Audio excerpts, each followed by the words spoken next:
Hello, this is your Moonday Message for the week beginning July 28th, 2020. And wow, we have some really clear, definitive energy that is available for us this week. The first card that came forward, we have the Page of Swords. And the Page of Swords is indicating a thrust forward into the future. It's indicating motion, moving towards the new reality that we are about to embody, and to do so fearlessly, knowing who we are and knowing what our personal values are. You'll notice that they are running without a shield, without a helm, without any sort of fear. The energy that is present for us this week is an invitation. It's an invitation and an opportunity to begin stepping in where we are needed most in this present reality, in this time. Things are starting to move really quickly if we look at what is occurring here in the United States with regards to COVID-19 and the Black Lives Matter movement. And now we have a huge influx of federal police coming into certain towns and really increasing the amount of police brutality that is happening against peaceful protesters. There is a lot of action occurring in our country that is not really being televised. The revolution is still alive and present, and the energy, this first bit of energy here, this Page of Swords, we're going to feel it collectively. Like, despite the fact that we are fatigued, that we are tired, that we don't want to be wearing the masks, that we don't want to have the discomfort of living in a society that is changing, that is crumbling, that the leadership is not strong and is not really supporting all of the people. There is a lot of tenuousness, and there will be from now for the rest of the year. It just is what it is.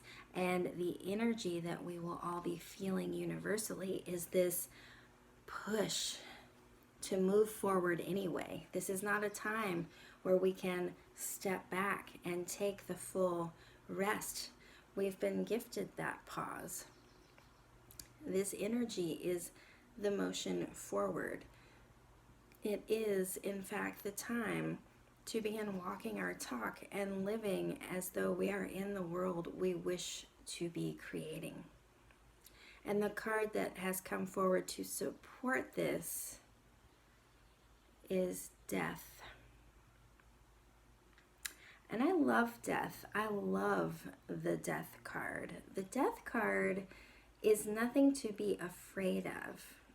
You know, we are taught in this culture to fear death, but it is really nothing more than change. It is nothing more than the transition into the next thing.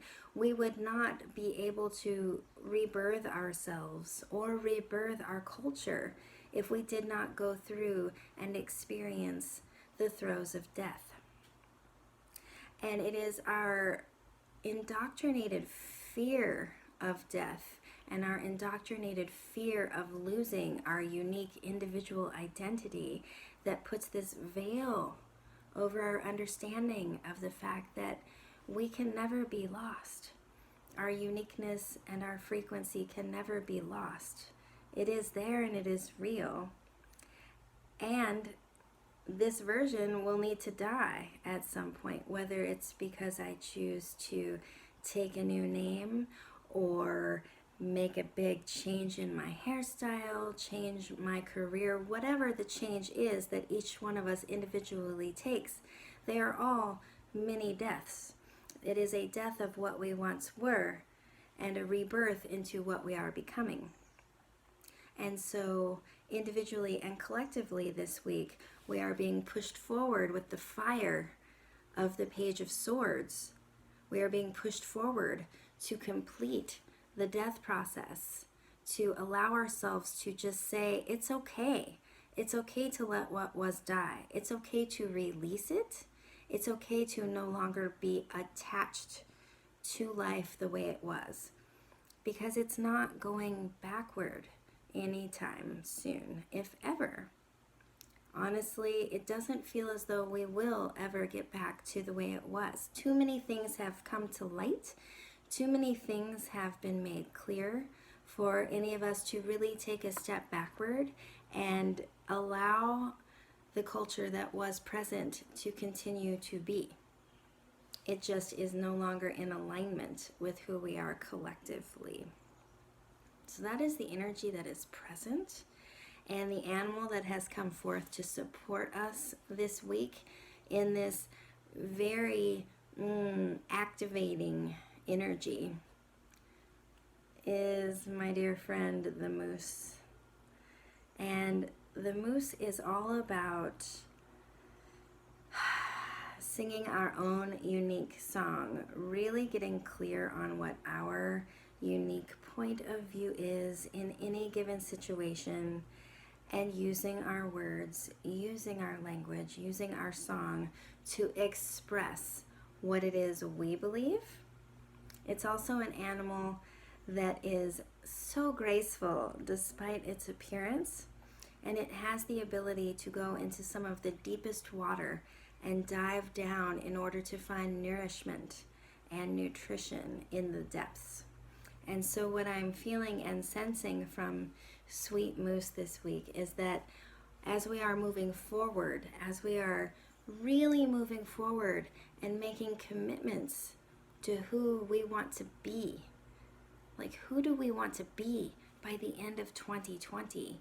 What do we want our community to look and feel like by the end of 2020? What direction do we want our country to be moving in by the end of 2020?